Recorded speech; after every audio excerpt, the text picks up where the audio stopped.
भाषेचं आणि संस्कृतीचं असं अतूट नातं आहे. हं. भाषा म्हणजे कधीच ती फक्त 1 किलो शेंगदाणे, 2 किलो खारी मुरी किंवा 1 किलो साखर अशी नसते. नसते. जातो म्हणण्याला एक अशुभ असा अर्थ आहे. हं. बांगड्या फुटल्या याला काहीतरी सौभाग्याच्या संदर्भात नकारात्मक अर्थ आहे. हं. म्हणून बांगड्या वाढल्या. हं. मी येतो, जाताना सुद्धा मी येतो. म्हणून भाषा आणि संस्कृतीमध्येच आपण मोठे होत असतो. आपण नुसते अन्न खाऊन मोठे नाही होत. भजन म्हणजे कविताच आहे एक प्रकारची, भक्तिरसातली कविता. ते ऐकत असताना मी कधी नाही ते पहिल्यांदा कविता नीट ऐकली, गाणं, हं. आणि मला असं वाटलं की अरे इंटरेस्टिंग आहे, काहीतरी याच्यात गंमत आहे. हं. मी त्यांना दुसऱ्या दिवशी एक भजन, ते काय फार थोर साहित्यकृती वगैरे असं नव्हतं, हं. पण माझ्यावर त्या भजनांचा जो काही इम्पॅक्ट होता किंवा प्रभाव होता तर मी लिहून नेऊन दिलं. त्याच्यामुळे असं झालं की अनेक संस्कार तुमच्यावर होत असतात. म्हणजे मलाही अजून माहिती नाही की कशाच्या गोष्टी माझ्यामध्ये, संगीताच्या गोष्टी असतील, खूप मैफिली ऐकल्या पाहिजेत, गझल ऐकल्या पाहिजेत, हॉटेलवर जे टपरीवर गाणी लागतात ना ती पण ऐकली पाहिजेत. हं. रेल्वे लाइन से भागी मैं सीधी, क्या कहू मेरी बर्बादी, सुन मेरी आमिना दीदी. आता कुणाला असं वाटेल हे काय बरं की तुर्तासमध्ये अशी आपण कविता लिहितो आणि हे काय गाणं. मला वाटतं हे पण एक महत्वाची अभिव्यक्ती आहे. हं. तर मला असं वाटलं की इतकं जर आपण छान वागायचं याच्याकडनं थोडं जरी शिकलो हं. तरी जे आपण आता एकमेकांमध्ये सगळा विद्वेषाचं जे आहे ना, माणसं माणसाला ज्या पद्धतीने बघतात ना, हं. म्हणजे ते जागतिक युद्ध वगैरे ते वेगळी गोष्ट आहे, ते युद्ध दृश्य स्वरूपात दिसतात. हं. हे अदृश्य युद्ध जे चालू आहेत ना माणसामधले ते फार भयंकर आहेत. हं. की एकमेकाचा द्वेष करणं, हं. ते कुठल्याही पातळीवर असेल, उच्च निश्चितेच्या, रंगाच्या, जातीच्या, धर्माच्या नावाने आपण जे करतो. तर माणूस किती सुंदर प्राणी आहे ना, तर मूळ त्याचं मला प्रारूप त्या लहान मुलामध्ये सापडतं. भोवताल बदलला, एक मुलगी आहे तर ती लुगडंच नेसून का नाही फिरत, तर त्याचा प्रॅक्टिकल गोष्ट बघा. तेव्हा ती चुलीपाशी बसणारी बाई होती, हं. तिच्यात चांगले बदल झाले हं. आणि बदल झाल्यामुळं ती आता वाहन चालवते, विमान चालवते. ती पुरुषाच्या खांद्याला खांदा लावून समाजामध्ये स्वतःचं कॉन्ट्रीब्युशन आहे तिचं. हं. मग ती कशी आता तिला जे प्रॅक्टिकली सोयीस्कर आहे हं. ते बदल करणार, तिच्या पोशाखात बदल करणार, तिच्या खानपानात बदल करणार, तिच्या राहण्यात बदल करणार. आणि का होऊ नये. गुगल सांगतंय की तुला कोणती भाषा येते आणि नाही येते याच्यावर तुझा स्तर ठरणार नाही, तुझा आशय म्हणजे कॉन्टेंट काय आहे. म्हणून मला गुगलचं फार अभिमान वाटतं की त्याने हे तुमचं संपूर्णच टाकलं. जे आधी होतं ना की मला जर इंग्रजी उत्तम येते तरच मी विद्वान आहे, नाही तर मी काहीच नाही. शक्यतो आपण जवळ घेऊया ना एकमेकाला माणसांच्या, आणि भाषा ही जोडण्यासाठी आहे, ती तोडण्यासाठी नाही. वा. ती खळखट्या करण्यासाठी तर बिलकुलच नाहीये. ती भाषा काचा फोडल्यावर आणि मोर्चे काढल्यावर मोठी होत नसते, किंवा नुसती अभिजात म्हणून घोषित करून जयघोष केल्यावर भाषा मोठी होत नसते. इंग्रजीवाल्याकडनं शिकलं पाहिजे भाषा कशी वाढवायची असते. हं. तिला ज्ञानभाषा करावं लागतं, वा वा वा. तिला चलनाची भाषा करावं लागतं.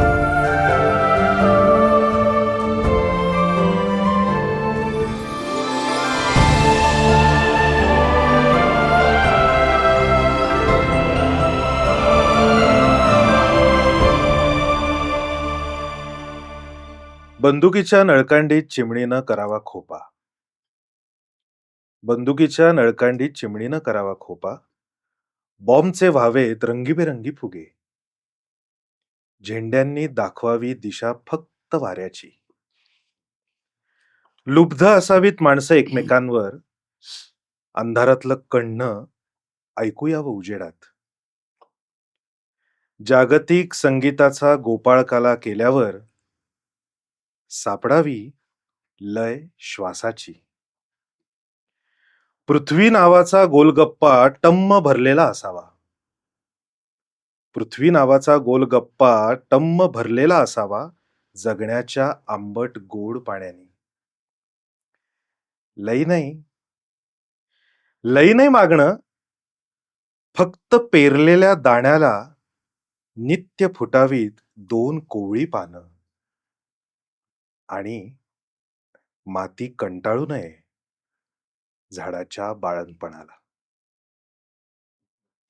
अर्थात मी आजच्या भागाची सुरुवात कवितेनं केली, कारण आज आपल्यासोबत गप्पा मारायला, आपल्याशी संवाद साधायला ही कविता ज्यांनी लिहिली त्यांचं नुकतंच आत्ता पॉप्युलर प्रकाशनतर्फे तथापि हा काव्यसंग्रह प्रकाशित झाला.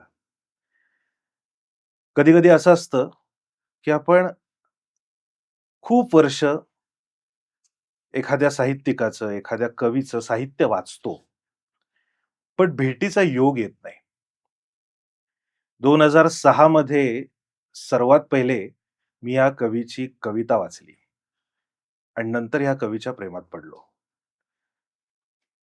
हा कवी तुमच्या जगण्याला थेट भिडतो. तुमच्या आजूबाजूला चाललेल्या वास्तववादी प्रश्नांना छेद देऊन काहीतरी सांगण्याचा प्रयत्न करतो. मी आता फार इंट्रोडक्शन करत नाही, कारण मला त्यांच्याकडनं तुमच्यासाठी अनेक प्रश्नांची उत्तरं घ्यायची आहेत. काही कविता त्यांच्याकडून ऐकायच्या आहेत, काही कविता मला त्यांना वाचून दाखवायच्या आहेत. आपण स्वागत करूया कवी दासू वैद्य यांचं. नमस्कार. नमस्कार. मी इंट्रोडक्शन मध्ये असं म्हणालो की भेट होत नाही, पण साहित्य तर वाचलं जातं. 2006 साली तूर्तास हा तुमचा कविता संग्रह माझ्या वाचनात आला आणि मी तो कविता संग्रह एकदा वाचायला सुरुवात केल्यानंतर ठेवू शकलो नाही खाली. कधी कधी स्वल्पविराम घेतला, पण पूर्ण विराम तो पुस्तक संपल्यानंतरच माझा झाला.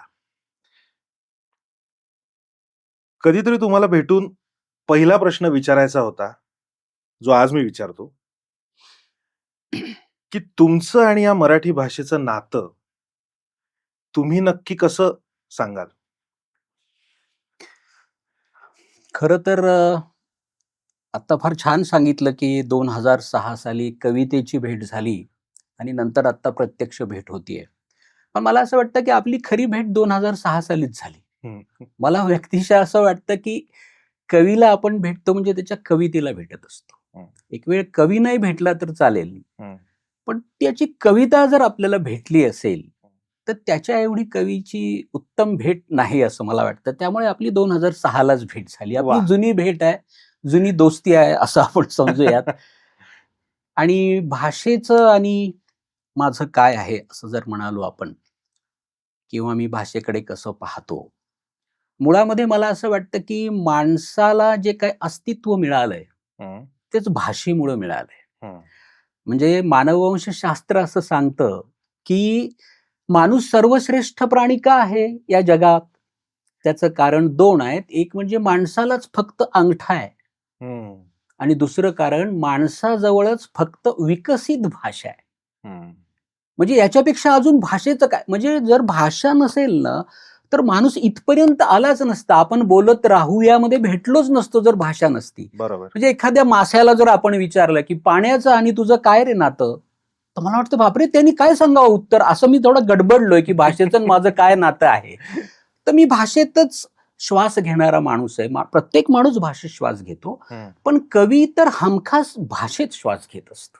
त्याला श्वास तो गुदमरल्यासारखा होईल त्याला जर भाषा नसेल तर. आणि तो कशात व्यक्त करेल?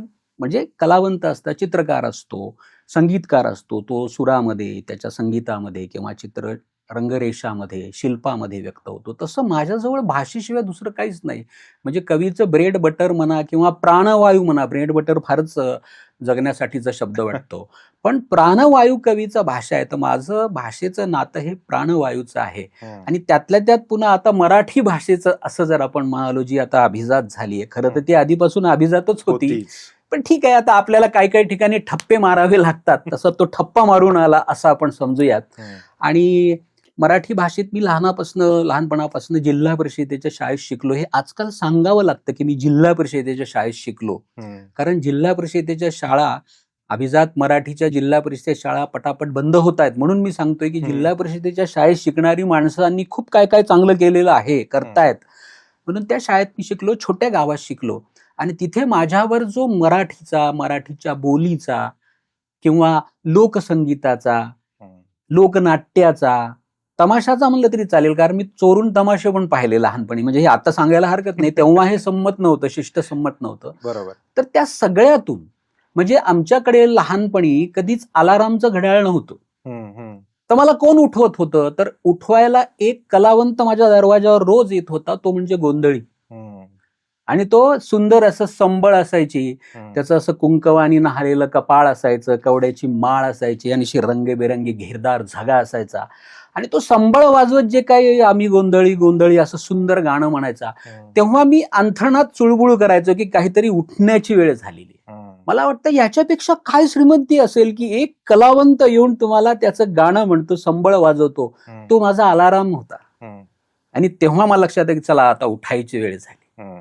म्हणून भाषेचं, संस्कृतीचं आणि भाषा आपण जसं म्हणतो ना, तेव्हा ती फक्त शब्दाची भाषा नसते. बरोबर. भाषेचं आणि संस्कृतीचं अतूट नातं आहे. म्हणजे कसं आहे, मी छोट्या गावातून आलो. मी तिथली जे छोटंसं उदाहरण दिलं की छोट्या गावामध्ये सकाळच्या वेळेस मातीचे रस्ते आहेत, माती कौलारू घर आहेत वगैरे, असं गाव जर डोळ्यासमोर आणलं आपण आणि म्हशी गायी निघाल्यात आपल्या शेताकडे चरण्यासाठी आणि त्या चालल्यात, जाताना ते एक म्हैस किंवा गाय शेण टाकते खाली, पडतं शेण खाली. ते एक परकरी पोरगी अशी हातात टोपलं घेतलेली पळत पळत येते, ते शेण असं उचलते. त्या मुलीनं शेण उचलल्याबरोबर त्या शेणाला जशी त्या रस्त्याची माती लागून येते की नाही, तशी भाषेला संस्कृती आपोआप लागून येते. भाषेचं आणि संस्कृतीचं असं अतूट नातं आहे. भाषा म्हणजे कधीच ती फक्त 1 किलो शेंगदाणे, 2 किलो खारी मुरे किंवा 1 किलो साखर अशी नसते. भाषेमध्ये संस्कृती आहे. मी जेव्हा बाहेर येतो तेव्हा मी जेव्हा बाहेर निघालेलो असतो तेव्हा आईला म्हणतो, आई येतो ग. मी कृती करत असतो जाण्याची आणि आईला म्हणतो येतो ग. आता एखादा जर दुसरा भाषांतरवाला दुसऱ्या संस्कृतीतून माणूस आला तर तो मोठा आश्चर्यचकित होईल, मी अनुवाद कसं करू, कारण हा माणूस तर जाण्याची क्रिया करतोय आणि म्हणतोय येतो ग. हे किती विरोधाभासी आहे. पण ज्याला संस्कृती माहितीये मराठी, किंवा आपल्याकडे बांगड्या जर फुटल्या सौभाग्यवती बाईच्या, त्याला बांगड्या फुटल्या नाही म्हणत, बांगड्या वाढल्या म्हणतात. किती विरोधाभासी आहे. पण या विरोधाभासात संस्कृती दडलेली आहे. कारण आपल्या संस्कृतीमध्ये अशुभ निवारण नावाची गोष्ट आहे की जातो म्हणण्याला एक अशुभ असा अर्थ आहे. बांगड्या फुटल्या याला काहीतरी सौभाग्याच्या संदर्भात नकारात्मक अर्थ आहे. म्हणून बांगड्या वाढल्या, मी येतो, जाताना सुद्धा मी येतो. म्हणून भाषा आणि संस्कृतीमध्येच आपण मोठे होत असतो. आपण नुसते अन्न खाऊन मोठे नाही होत. बरोबर. आपण गाणी ऐकत, गोष्टी ऐकत मोठे झालेलो असतो. तो सुद्धा एक आपल्या दृष्टीनं बोर्नव्हिटा किंवा काय काय असतं आणि तो महत्वाचा असतो. बरोबर. कवितेचं बीज कोणत्या वयामध्ये पेरलं गेलं? म्हणजे आपल्याला व्यक्त होताना ह्या फॉर्म मध्ये सुचतंय काहीतरी, किंवा ह्याला आपण कविता म्हणतोय, तर ही खरंच आपल्याला कविता सुचली आहे का काय? हे पहिली त्या तुमच्या आयुष्यामध्ये कवितेचा जन्म कधी झाला? म्हणजे खूपच असं सुरुवातीला मला जर म्हणायचं की मुळामध्ये काहीतरी व्यक्त व्हावं वाटणं, याच्यामधलं एक्सप्रेशन, टू एक्सप्रेस ज्याला म्हणतात, बरोबर. की अभिव्यक्त व्हावं वाटणं, ही जी गोष्ट होती ती मुळात माझ्यात होती. म्हणजे आता हे तेव्हा नव्हतं कळत मला. आता मी जेव्हा जसं म्हणतात मागे वळून वगैरे बघतात तेव्हा बघतो तर म्हणजे उदाहरणार्थ काय होतं की ते व्यक्त होणं कवितेतलं नव्हतं, पण मला ते सगळ्या गोष्टी सारख्या आकर्षित करायच्या. म्हणजे वाहती नदी आहे तर ती मला बोलवत होती याचा अर्थ मला शाळेपेक्षा नदी आवडत होती. म्हणून आमच्या शाळेला एक अशी खिडकी होती, त्याला काही दरवाजे पट नव्हते, तर ग्रिल तर नव्हतेच. तर ती माझ्या तो चौकोन जो आहे तो माझ्या इतका आवडीचा चौकोन आहे तो, कारण त्या चौकोनातून तर मी आभाळ पाहत होतो, पण त्याच्यातून उडी मारून पळून पण जात येत होत. आणि त्याच्यानंतर मला माझी शाळा सापडत होती. आणि मग ते सापडत होतं, काहीतरी डोंगर होते, आमच्याकडे माळ होता, नदी होती, आमराई होती, किंवा काहीतरी खेड्यापाड्यामध्ये चालणाऱ्या ज्या गोष्टी असतात. म्हणजे उदाहरणार्थ एखाद्याच्या घरी मृत्यू झालाय, तर मृत्यू झालाय तर आपण तिथे जाऊन थांबलं पाहिजे, आपलं काम आहे, जसं काही आपल्याला तिथे अपॉइंट केलंय. कारण ते मला दृश्य, ते नाट्य त्याच्यातलं काहीतरी आकर्षित करत होतं. आणि त्यामुळे मग सुरुवातीला मी चित्र काढायचो. पण ती चित्रकारिता म्हणजे काय होतं, तर ओसरीवर वडील शिक्षक होते, मुळे खडूनी चित्र काढणे असं काहीतरी होतं ते. चित्रकारिता कुठपर्यंत गेली तर कुणीतरी तुळशीच्या लग्नामध्ये मला राधा दामोदर वगैरे काढायला बोलवत होतं, किंवा लग्न जर असेल तर आमच्या इथे एक गणपती काढून दे, असं इथपर्यंत फार पुढे चित्राचं. पण मला चित्र काढायला, आता रंग चित्र याच्याबद्दल मला प्रचंड आकर्षण आहे. पण तिकडे नाही गेलो मी. किंवा आमच्याकडे वेगवेगळ्या प्रकारच्या आरत्या म्हणत असतो, आरत्याच म्हणत होते मंदिरामध्ये. आता खूप जणांना वाटते आरत्या म्हणणं काय आहे, पण तो नाद लय तुमच्यामध्ये जी जाते ना, त्याचा कुठेतरी परिणाम होतो. किंवा गाणी जी ऐकत होते कुठे पण, म्हणजे आपल्या भारतीय संस्कृतीमध्ये, महाराष्ट्राच्या संस्कृतीमध्ये तर कुठं पण गाणंच म्हणतात काही झालं की. म्हणजे लेकरू जन्मलं तरी गाणं आहे आणि माणूस मेला तरी पण गाणंच आहे. आपण गाण्याला सोडून कुठेच नाही जाऊ शकत मराठी माणसं. म्हणजे काय रसिक संस्कृती आहे ही. आपल्या लक्षात येत नाही की प्रत्येक ठिकाणी गाणं दिलंय. काही समाजात तर असं आहे की त्यांच्याकडे त्या गोष्टींचं एवढं महत्व आहे की वेगवेगळ्या त्याच्या विधी असतील, व्रत असतील, किंवा काही समाजात तर मी असं पाहिलं की माणूस मेल्यानंतर त्या 10 दिवस ते गोष्टी वाचतात आणि सगळेजण गोष्टी ऐकतात. किंवा आपल्याकडे हरिवरदा नावाचा ग्रंथ होता, तर त्याच्याबद्दल म्हणजे किती एक्स्ट्रीम आपलं गाण्याबद्दल, साहित्याबद्दल आकर्षण आणि कनेक्ट होतं, आपलं जोड होता तो. म्हणजे कसं, आता त्या हरिवरदा वाचल्यावर कुष्ठरोग बरा होतो असं समज होता. अर्थात याच्यातली ती अंधश्रद्धा बाजूला जरी काढली, ते एखादी गोष्ट ऐकल्यानंतर एखादा रोग बरा होतो इथपर्यंत आपली विचाराची क्षमता गेली होती असं आपण म्हणू शकतो. तर या सगळ्या वातावरणामध्ये मला काहीतरी ते सगळं आकर्षित करत होतं आणि काहीतरी लिहावं वाटत होतं. पण लिहिणं, वाचणं असं काही नव्हतं. ज्या गावात मी राहिलो तिथे म्हणजे मी आता खरं तर मुलाखतीमध्ये मी सांगू शकतो की मी 4थीला सार्त्र वाचला होता, कामू वाचला होता, असं म्हणायला काही नाही. तुम्ही आता मुलाखतीपुरतं हो वाचला असेल बाबा, आपल्याला काय माहिती. पण मी काहीच नव्हतं वाचलं, ऍब्सोल्यूट मी काही वाचलेलं नव्हतं. पण असं म्हणताना मी औपचारिक अर्थाने पुस्तक जरी वाचलं नव्हतं तरी मी जो भोवतालाचं पुस्तक वाचलं होतं ना, म्हणजे घनगर्द आंबराई म्हणजे काय असते ना, ही बघण्याची गोष्ट आहे. म्हणजे एक घनगर्द आंबराई असते आणि त्या सगळ्या आंब्यांची पानं, रंगांची जाणीव, रंग जाणीव तुम्हाला जी होते ना, म्हणजे मी जरी चित्र काढत नसलो तरी जाणीव तर माझ्यामध्ये रंगाची, जशी भाषेचं भान असतं तशी रंगाची जाणीव तुमच्यात पेरल्या जाते. म्हणजे आंब्याची पानं आहेत खूप आणि त्याच्यामध्ये हिरवीच कैरी आहे आणि पानं पण हिरवेच आहेत. पण त्या हिरवेपणात आणि या हिरवेपणामधला फरक जेव्हा तुम्हाला कळतो की नाही, तेव्हा मला कळतं की अरे, निसर्गाला जी रंगसंगती कळली आहे ना, ती कोणालाच नाही कळली एवढी. म्हणजे सगळ्या झाडांची पानं हिरवी आहेत, पण जास्वंदीच्या पानाचा हिरवा रंग कण्हेरीच्या हिरव्या रंगासारखा नाहीये. तो त्या फुलांशी जुळणार आहे. किंवा बदामाच्या पानावरची जी कांती आहे ती अजून कुठल्या तरी दुसऱ्या झाडाच्या याच्याशी नाही. आपण आता काय झालं, आपल्या याच्यामध्ये भाषेचं किंवा शब्दांचं दारिद्र्य आहे की आपण सगळ्या हिरव्या रंगाला अजून नाव देऊ शकलो नाही. हा संदर्भ मी पहिल्यांदा जी.ए. कुलकर्णी आणि सुनीताबाईंची जी पत्रांचं पुस्तक आहे त्याच्यामध्ये मी वाचला होता. जी.ए. म्हणाले होते की आपल्याला कुठं सगळ्या हिरव्या रंगांची नावं देता आली. आपण म्हणतो काहीतरी एक शेवाळी आहे, गडद हिरवा आहे, फिकट हिरवा आहे, असं 2-3 म्हणतो. पण हिरवे रंग किती पसरलेत, तर काय मजा आहे, मौज आहे बघण्यात की हिरव्या आंब्याच्या खाली तुम्ही बसलात किंवा एका लिंबाची सावली पडली आणि त्या सावलीत तुम्ही बसलात. हा जो अनुभव आहे ना, हा मला वाटतं कवितेकडे नेणाराच अनुभव आहे. सगळ्या कविता शब्दात लिहिता येत नसतात आणि लिहिल्या जात नाहीत. काही कविता जसं आपण म्हणतो ना, महसूस करण्याची गोष्ट असते, फील करण्याची गोष्ट असते, तशी ती गोष्ट असते. पण त्या कुठे शब्दात नाही आणतायत. तर अशा शब्दात न आणणाऱ्या खूप कविता माझ्या भोवताली दाटून होत्या. एखादा माणूस मनपूर्वक गाणं म्हणतोय, त्याच्यापाशी काहीच नाहीये, तो भजन म्हणतोय, बरोबर, आणि ते भजन मला थांबवतंय. किंवा मला एक भाबडा समज असतो. एक आमच्या गावामध्ये एक बोळ होती, अंधारी बोळ, तिकडून दूध आणायचो आम्ही. तर आई म्हणायची जा दूध घेऊन ये. तर मी म्हणायचो त्या बोळीत मला फार भीती वाटते. मला नाही, सगळ्याच मुलांना भीती वाटत होती. आणि तेव्हा आम्हाला असं सांगितलं होतं की तिथून जाताना राम राम म्हणत जायचं. आता हे जर इनोसन्स आहे ना, म्हणजे आम्हाला तारलं ना राम नामानी, बरोबर. मी गेलो राम राम म्हणत.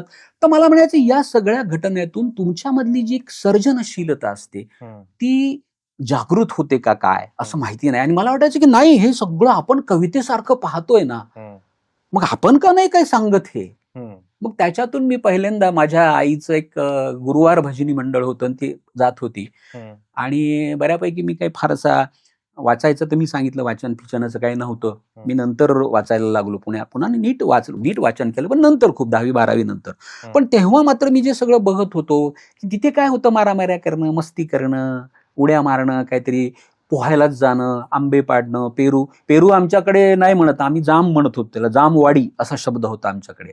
किंवा आळू नाही म्हणत आमच्याकडे, चमकोरा म्हणायचे, कारण मी ज्या भागात राहिलो. तर हे पण भाषेची कशी गंमत आहे. हा. आणि मग त्याच्यामुळे झालं असं की मग मी त्या भजनी मंडळात आईसोबत एकदा काहीतरी कोणी मित्र खेळायला नव्हते म्हणून आईला म्हणलं मी येऊ का तुझ्यासोबत, म्हणून मी गेलो. आणि मी तिथे गेल्यानंतर या बायका सगळ्या भजनं म्हणत होत्या. मला काही इंटरेस्ट नव्हतं त्या भजनामध्ये, पण आता बसावं लागलं, कोणीच नाही खेळायला. तर मग ते सगळे म्हणत होते, शांत हो श्री गुरुदत्ता मम चित्ता शमवी आता वगैरे असं ते सुरू होतं. बरोबर. मी ऐकत होतो, ऐकावं लागत होतं. आईला बरं वाटत होतं की हा कधी नाही ते शहाण्यासारखं ऐकत बसलेला आहे. आणि मग शेवटी त्यांचं झालं, ते पाहे प्रसादाची वाट घ्यावे धुवून या ताट वगैरे असं ते झालं. प्रसाद पिसाद दिला, ते बरं होतं, आनंदाचा भाग कट्टू.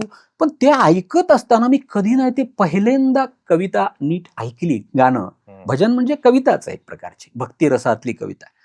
आणि मला असं वाटलं की अरे इंटरेस्टिंग आहे, काहीतरी याच्यात गंमत आहे. आणि मी लागली त्या आमच्या तिथे त्यांच्या प्रमुख होत्या, एक छबाजी म्हणून पेटी फिटी वाजवायच्या, त्यांच्या कॅप्टन होत्या त्या मंडळाच्या. तर त्यांना मी म्हणलं हे कोण तयार करतं असं हे भजन. मग त्यांनी माझ्याकडे असं पाहिलं की म्हणजे अरे हे काही विचारायचा पण प्रश्न आहे की तुझ्या बसची बात नाही आहे की अरे ते असं नसतं, ते कोणी आपण ते मोठे लोक करत असतात ते आपलं. म्हणलं मला कोण तयार करतं हे सांगा. ते पण नसतं असं, कारण मग तुला काय करायचं कोणी तयार केलं तर. म्हणलं मला तयार करावं वाटतंय असं एक भजन. ते म्हणजे तू, म्हणलं हो. मग त्या म्हणलं ठीक आहे करू ना, मी बघते. आणि मी त्यांना दुसऱ्या दिवशी एक भजन, ते काय फार थोर साहित्य कृती वगैरे असं नव्हतं, पण माझ्यावर त्या भजनांचा जो काही इम्पॅक्ट होता किंवा प्रभाव होता, तर मी लिहून नेऊन दिलं त्याला. तर त्याने ते वाचलं आणि त्या म्हणजे तू खरंच तू लिहिलंय का. मी म्हणलं हो मीच लिहिलंय ते. मग त्या म्हणाल्या ठीक आहे आता या गुरुवारी ये. मला असं वाटत होतं की असं फास्ट फॉरवर्ड होऊन किती पटापट लवकर गुरुवार येतो, कारण मला आता बघायचं की या भजनाचं काय होतं तिथे. आणि मग तिथे मी गेलो आणि त्यांचं सगळं पुन्हा सुरू झालं, पाहाय प्रसादाची वाटपर्यंत, म्हणजे शांत हो श्री गुरुदत्ता सगळं. पण माझं काही यायचं ना, आणि मला तर काही इंटरेस्ट नाही दुसऱ्या गोष्टीत. म्हणलं जाऊ दे, हे काहीतरी आपलं गेलेलं दिसतंय. त्यांचं सगळं संपलं, त्यांनी आता पेटी थांबवली आणि त्या मोठ्या अशा ड्रॅमॅटिक असं हे होत्या त्यांच्यामध्ये, त्या छबाजीमध्ये. त्या म्हणाल्या आता आपलं सगळं भजन संपलं आणि 1 मिनिट आता मी एक तुम्हाला नवीन भजन ऐकू. मग माझ्यातली आशा पुन्हा पल्लवित झाली की अरे नवीन म्हणजे ते तर नसेल. आणि त्यांनी ते मी जे लिहून दिलं ते म्हणायला सुरू केलं पेटीवर. आणि मी पाहिलं आपण जे काल कागदावर शब्द लिहिले होते ते तरंगतायत, आपले असे भोवताली तरंगतायत शब्द. आणि मी म्हणालो की अरे बघताय सगळे. तर त्या सगळ्या म्हणाल्या, त्यांनी ते म्हणलं छान जे काय असेल ते सगळं. म्हणाले कुठल्या पुस्तकातलं हे, कुठलं भजन हे, वेगळंच आहे, नवीनच आहे. अर्थात ते भक्तिरसफीस असंच होतं, ते प्रचंड प्रभावातून होतं त्याच्या. मग त्या म्हणल्या की हे ना हे यांनी लिहिलंय. तर सगळ्यात अविश्वासाने आश्चर्याने माझ्याकडे कोण पाहत होतं, तर माझी आई. किती म्हणत होती अरे असं पण काहीतरी करू शकतो. आणि त्या आश्चर्यामध्ये मला त्या कौतुकाची जी आईची छटा दिसली ना, जे तिला एक विश्वास पण होता की नाही हा काहीतरी ना करेल, हा काहीतरी असं नाहीये असा. आणि तिने ज्या प्रेमाने माझ्याकडे पाहिलं, त्या दिवशी मला असं वाटतं की नाही, मला सगळे पुरस्कार अवॉर्ड्स त्या दिवशी मिळाले. याच्या पुढे कुठला पुरस्कार मिळू शकतो मला. हे साधारण वय कोणतं होतं? हे मी 6वी-7वीत असेल. 6वी-7वी वयामध्ये तुम्ही. हो. आणि मग ते सगळ्यांनी बायकांनी मग मला ते काय पंचीपाळा असतं बायकांकडे भजनी मंडळाच्या, हळदी कुंकू अक्षदा आणि एकामध्ये साखर असते. सगळ्या बायांनी चिमूट मला साखर दिली. कोणीतरी गालूचा घेतला की ते म्हणे नाही नाही बघा तुमचा हे असं म्हणता खोडकर आहे, अमुक तमुक, बघा त्यांनी ते हे केलंय. आणि मला लक्षात आलं की आपण काहीतरी करू शकतो. म्हणून मग तेव्हा मला असं वाटतं, मला आठवतं ते मी काय पहिल्यांदा लिहायचा प्रयत्न केला तर ते होतं. आत्ताचे जे तुमच्या सगळे कविता संग्रह वाचले, तुर्तास, तत्पूर्वी आणि आता तथापि. हो. तर तुर्तास वाचताना मला जाणवलं की जसं मी अगदी सुरुवातीला पण म्हणालो की वास्तवदर्शी कविता. 2 प्रकारच्या कविता असतात. एक तर विषयाच्या भोवती बोलणाऱ्या आणि थेट विषयावर बोलणाऱ्या. तुमच्या कविता मला थेट विषयाला भिडणाऱ्या, जगण्याला भिडणाऱ्या वाटतात. असं काय वाचतो तुम्ही तुमच्या त्या काळात बघितलं? मी त्याचं एक उदाहरण म्हणून रसिकांना एक वाचून दाखवू इच्छितो की म्हणजे तुमच्या आता बोलण्यामध्ये नदीचा उल्लेख आला. तर नदीवरतीच तुम्ही तुर्तासमध्ये जी कविता लिहिलेली आहे ती वाचल्यानंतर मला असं झालं की म्हणजे एक असा आपण दीर्घ श्वास घेऊन थांबतो ना, तसं मला त्या कवितेमध्ये जाणवलं. ती कविता अशी आहे रसिको, दुथडी भरून थैमान घालणारी नदी गावात शिरू नये म्हणून पोलीस पाटलाच्या बायकोनं स्वतःच्या भावी खातानं नदीची खणा नारळानी ओटी भरली. पिसाटल्या पाण्याला हात जोडून आर्जवी बोलली, मायबाई चुकलं माकलं माफ कर, गावात मात्र नको येऊ, तुझ्या वाट्यानं जा. पूर उतरला, गाव निवांत झालं. दिवसाचं धड फरफटत गेलं काळाच्या बैलगाडी माग. धरणं उठली, झाडं तुटली, पाऊस रुसला. पाणवठा नाकारलेल्या बाईसारखी हातात घागर देऊन नदीच आता उभी दारात. घोटभर पाणी वाढा माय, घशाला कोरड पडली. घोटभर पाणी वाढा माय. हे हे कसं? ह्याच्यात जगण्याचा खूपच अनुभूतीचा भाग असा आहे की मी माझ्या गावामध्ये त्या नदीत मी एवढा डुंबलोय. म्हणजे मी गावात राहत होतो, लहानपण गेलं. म्हणजे त्या नदीत आम्ही कोणाला खोटं वाटेल जसं आमच्याकडे म्हशी असतात ना डुंबून, तसे आम्ही त्याच्यात डुंबून असायचो. खूप पाणी नसायचं पण पाणी असायचं. पण नंतर नंतर काय झालं, त्या नदीचं पाणी संपत गेलं. म्हणजे हे सगळ्या फेजेस मी असं पाहिलंय स्वतः. जसं मी आता सांगितलं की प्रचंड जगण्याबद्दलची उत्सुकता. गावाला पूर आलाय तर पूर पाहायला जायचं. म्हणजे सगळ्यात मी 8वी का 9वी ला असताना आमच्या गावात पहिल्यांदा दंगल झाली आणि मी दंगल पाहायला गेलो, कारण मला माहिती नव्हतं दंगल म्हणजे. पण मला कसं काय माहिती नाही दंगल. आणि मी ते गुजरी नावाचा भाग आहे, कारण आमचं सगळं निजामाचं हे, त्यामुळे ते शब्द गुजरी म्हणजे बाजार छोटासा. आणि मी छोटासा मुलगा असा 7वी 8वीतला काहीतरी असेल. आणि मला असं वाटलं, ते म्हणाले अरे दंगल झाली, सगळं पोलीस फिरतायत, घराच्या बाहेर पडू नका. मी गल्लीत येऊन थांबलो असा, आणि ते म्हणले अरे कुठे फिरतो, दंगल झाली. म्हणलं दंगल झाली म्हणजे काय झालंय, आपण तर बघितलं पाहिजे. आणि मी गेलो तिथे, तर मी तेवढ्या लहानपणी पाहिलं की काहीतरी दगडं पडलेले. ज्या गुजरीत आम्हाला सुंदर सुंदर, आमच्याकडे केळी फार छान मिळायच्या, अशा केळीचे अशा फण्या ठेवलेल्या असायच्या, सुंदर अशी हिरवीगार कोथिंबीर ठेवलेली असायची. त्या मुस्लिम हॉटेल पद्धतीच्या हॉटेलमध्ये एक भोंग्यावर सलमा आगा गाणं फिणं म्हणायची की आरजू मे बह गए वगैरे, असं जे वातावरण होतं तिथे सगळं काहीतरी हे युद्ध झाल्यासारखं आहे. आणि दगड पडलेत रस्त्यात अमुक तमुक, काहीतरी एक पोलीसची गाडी येते, असं तसं विचित्र चित्र आहे. आणि मी छोटा मुलगा, इनोसंट, मला काहीच माहिती नाही. मी जाऊन असं थांबलो तिकडे, बघतोय. मी तेव्हा पाहिलं असं की एक माणूस आहे, तो आमच्याकडे तहारी म्हणतात त्याला, म्हणजे त्या मुस्लिम हॉटेलमध्ये करतात, तर त्याच्यामधले एक तो सराटा असतो ना, सराटा असा, तो सराटा त्यांनी घेतला. तो पळत पळत आला आणि एक माणूस त्याच्या पुढे पळत होता आणि त्याने त्याला मारलं असं सराट्याने. मी हे पाहतोय 7वी 8वी मध्ये. आता ह्याचे काहीतरी परिणाम, म्हणलं माणसं माणसाला असं मारतात, काहीतरी असं भाल्याने काहीतरी प्राण्याला शिकार करतात, असं माणसाला मारतात. थोड्यात पोलीसची गाडी आली, तिथे थांबली, त्या एका पोलिसाचं लक्ष माझ्यावर गेलं. आणि मग तो आला, तर मी घाबरलो की पोलीस आपल्याकडे आले म्हणजे. पोलिसाला घाबरत होतो लहानपणीपासून. तर तो आला, त्यांनी मला काय तुझं काय, कोणाचा मुलगा, अमुक तमुक, असं. त्यांच्या लक्षात आलं की हा इनोसंट आहे, ह्याला काहीच नाही त्याच्यामध्ये. कारण ते देहबोलीच सांगते ना आपण काय आहोत ते. आपण काय दंगलखोर असू शकत नाही. छोटा 7वी 8वीचा मुलगा, चड्डी शर्ट मधला. आणि त्यांनी मग मला घेतलं आणि मला घरी आणून सोडलं. घरी आणून सोडल्यानंतर पुढचा भाग आपण सेन्सॉर केलेला बरं, की काय चाललं असू शकतं माझं, की दंगल पाहायला जातो तू. तर मुद्दा असा आहे की तसं नदीला पूर आला आहे, तर मी गेलो पाहायला. तर मी हे पाहिलंय की पोलीस पाटील गेले. ते म्हणलं पोलीस पाटील आता काय करणार जाऊन, त्याचा काय फरमान काढणार का नदीला गावात येऊ नको. पण त्याच्यात एक फरमानच होतं, पण ते प्रेमाचं, ते पोलीस पाटलाची बायको. म्हणलं नदीची ओटी भरतात, काय सुंदर गोष्ट आहे, कुठल्या संस्कृतीतली गोष्ट आहे. आणि त्या संस्कृतीत मी वाढलोय की आपल्याकडे आपण नांगराची पूजा करतो, बैलाची पूजा करतो, नदीची पण पूजा करतात. आणि मी हे ऐकलंय की ती म्हणते की माय बाई असं नको. जसं आपण ते ऐकलं ना, पिंड ठेवतात आणि ते म्हणतात की बाबा काय राहिलं असेल तर ते पण मला दृश्य असं वाटतं की ठीक आहे, त्याच्यातलं काय असेल ते सोडून द्या. पण काय माणसं आहेत ना ही आपली या संस्कृतीतली माणसं, की ह्या म्हणजे जसं मी पाहिलंय की आजीबाई आहे आणि ती तुळशी वृंदावनावर असं फेरी मारते, एक कनेरीचं फुल घेते. आता कनेरीच का, तर ते आपलं सर्वसामान्य मिळणं, गुलाबाचं वगैरे नाही, त्याच्यातून एक कल्चर कळतं की गुलाबाचं फुल वाहता का कनेरीचं फुल वाहता. तर ती फुल घेते आणि असं वरती टाकते. आणि ती तिच्या पायापाशी येऊन पडतं. आता तिला जर विचारलं, आजीबाई हे फुल कोणाला वाहिलं? ती म्हणते सूर्याला. मला सांगा, सूर्याला फुल व्हायला तुम्हाला काय ताकद लागते? आता तुम्हाला म्हणलं मी की मला म्हणलं की सूर्याला फुल, मी म्हणेल सूर्य किती प्रकाश वर्ष दूर आहे, मग त्याला फुल तिथपर्यंत नेण्याकरता किती ऊर्जा लागेल, मी नाही वाहू शकत. हे जे लागतं ना मानसिक तुमच्यामध्ये की मी, बरोबर. आणि तिला ते असं पडायचं म्हणजे ते रिसिव्ड यायचं की मिळालं फुल.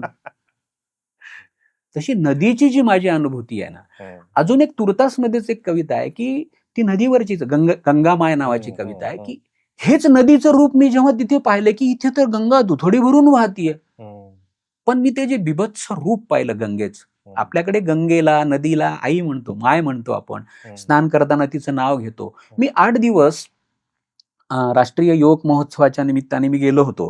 मी नाटकात पण तेव्हा सगळा ऍक्टिव्ह होतो. तर तिथे मी रोज जाऊन बसायचो गंगेच्या काठावर.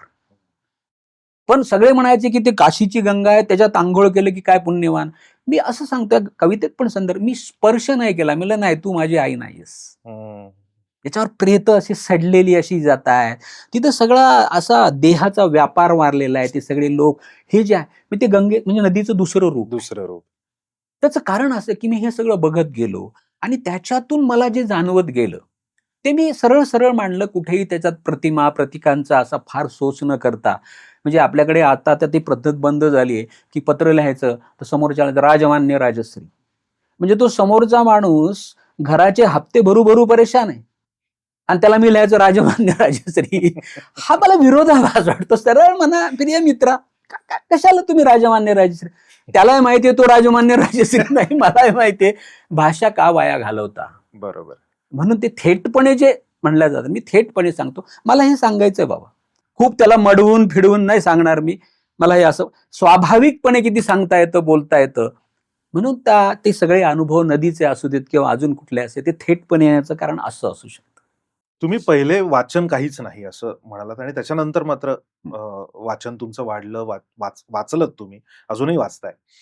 या सगळ्या वाचनामध्ये, तुमच्या लिखाणामध्ये तुम्हाला तुमच्या जवळचा वाटणारा कवी कोणता, किंवा ह्या व्यक्तीच्या भाषेचा, ह्या व्यक्तीच्या बोलीचा, विचार करण्याचा प्रभाव माझ्या लेखनावर आहे किंवा माझ्या आयुष्यावर आहे असं वाटतं, असा कुठला साहित्यिक कवी आहे का?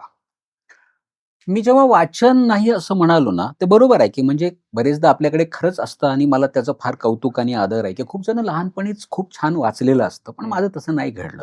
पण नंतर मी 10वी नंतर काय झालं, माझा मोठा भाऊ आहे, त्यांनी ओळखला आणि तो त्याच्याकडे, म्हणजे मला पुन्हा आमच्या मूळ गावी, तो तिथे नोकरीला मला घेऊन गेला सोबत. मूळ गावी म्हणजे अंबेजोगाईला घेऊन गेला.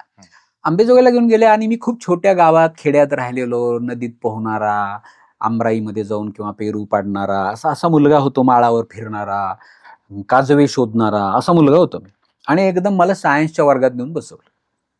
तो मास्तर काय म्हणतोय 6 महिने मला कळत नव्हतं. तुम्ही भावाला म्हणायचं मला कळतच नाही तो काय म्हणतोय तो. हो म्हणाला, नाही कळेल तुला, बस त्या वर्गात बसतो. अशा वातावरणात मी गेलो. मग मी फाईट केलं, काय ते माझा पिंड नसतानाही पण मी ते सायन्स काय ते, तेव्हा एक फार होतं, ते बरं झालं आता खूप स्पष्ट झालं की तेव्हा म्हणजे जन्माला यायचं म्हणजे एक तर डॉक्टर व्हायला करता किंवा इंजिनियर व्हायला करता असंच होतं, दुसरं काही जगामध्ये नव्हतंच. त्या काळातलं, त्या औरामध्ये सांगतोय मी, म्हणजे 86-87ची 85-86ची गोष्ट असेल. आणि ते काही मला काही साध्य झालं नाही. ते मी प्रयत्न केला माझ्या परीने, कुठेतरी BAMS ला वगैरे नंबर लागला, पण ते मला काही सगळं करायचं नव्हतं. मग मला काय झालं की माझ्या लक्षात आलं की थोडं नाही म्हणालो तरी मी प्रयत्न केला, काय होत नाही, थोडंसं नैराश्य म्हणा किंवा असं काहीतरी एक माझं झालं.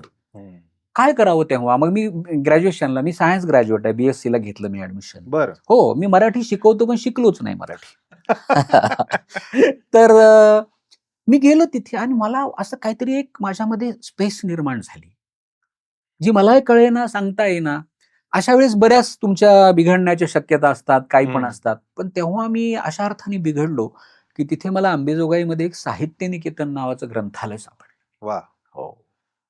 आणि ती माझी नंतरची कायमची संध्याकाळचा पोस्टाचा पत्ता झाला की संध्याकाळी कुठे भेटेल मी, तर मी तिथेच भेटेल. आणि तिथे जे मी काय वाचलं ना वेड्यासारखं, माझ्या लक्षात आलं बस हेच आपल्याला काहीतरी, हे प्राणवायू, नाही तर आपलं काही खरं नाही. आणि मला त्याच्यात रुची निर्माण होत गेली. म्हणजे कुठला प्रभाव असं म्हणताना मग तिथे मला माहितीच नव्हतं ना. म्हणजे कोणीतरी आमचे एक इंग्रजीचे सर होते, मोठे गावकर सर, मग त्यांच्या लक्षात आलं, अरे हा वाचतोय छान. मग ते म्हणाले की जी.ए. कुलकर्णी वाचलंस का? तर मला वाटलं जी.ए. कुलकर्णी म्हणजे कोणतरी यांच्या कॉलनीत राहणारे वगैरे असतील कोणतरी, तर त्यांचे काही एक छोटं पुस्तक प्रकाश. मला माहिती नव्हतं की जी.ए. कुलकर्णी हा म्हणजे ते जी मराठी कथेला असं वळण देणारा कथाकार वगैरे. आणि आपण आपलं भाबडे पण म्हणा किंवा असं, मी म्हणा की नाही सर मला माहिती नाही जी कुलकर्णी. अरे तो वाच जी.ए. कुलकर्णी. मग मी पहिल्यांदा कुठलं तरी काजळ माया घेतलं, हिरवे रावे घेतलं, आणि तेव्हा मग मेंदूचा आणि माझा रियाज जो सुरू झाला ना, तो मला फार महत्वाचा वाटतो. आणि तिथे जे, म्हणून मला आता जर म्हणाला की कुणाचा संस्कार, तर आपल्याकडे एक बरं असतं की तुमचं कुलदैवत कोणतं आहे, तर आमचं हे कुलदैवत आहे, असं नाही. मला असं नाही सांगता येणार की अरे हे माझं एक आहे आणि याच्यावर माझं सगळं असं नाही. अनेक लोकांच्या गोष्टी, म्हणजे मग मी इतकं क्रॉस वाचत गेलो. मग मी भालचंद्र नेमाडे वाचले, मी बाबूराव बागुल वाचले, नामदेव ढसाळ वाचले, शांताबाई शेळके वाचले. काही काही लोक होते माझे सर. एक सुधीर वैद्य नावाचे सर होते आमचे, नाटक ज्यांच्यामुळे मी एकांका वगैरे लिहिल्या. तर ते असे काही लोक रात्री मग 12-12, 1-1 वाजेपर्यंत रिगल नावाच्या हॉटेल समोर आम्ही उभं टाकायचो. आणि तिथे जे आमचं शिक्षण झालं ते वर्गात कधीच नाही झालं. मग तेच त्यांच्या चर्चा चालायच्या, मग ते आम्ही ऐकायचो, चहा पीत पीत. पुन्हा कधी कधी तर असं झालंय की सकाळी 5:30-6 वाजताचे ट्युशनचे मुलं सायकलवरनं चाललेत, तेव्हा आम्ही म्हणायचो अरे सकाळ झाली, चला आता घरी. रात्रभर आम्ही बोलत होतो. आणि कशावर, तर हेच. मग तिथून मला कळालं की अरे हा फार व्यंकटेश माडगूळकर नावाचा फार महत्वाचा लेखक आहे. आणि मग एकदा तुमच्यामध्ये अभिरुची निर्माण झाली ना, मग त्या ग्रंथालयातल्या त्या सगळ्या लोकांनी पाहिलं की हा एक आपला असा वाचक आहे, एकमेव वाचक आहे की जो मनपूर्वक वाचतो. मग त्यांनी सगळे नियम माझ्यासाठी शिथिल केले. तू किती पुस्तकं नेत जा, तू काय पाहिजे ते. नंतर मग मी खाली जायचो, तळघरात त्यांचे पुस्तकं.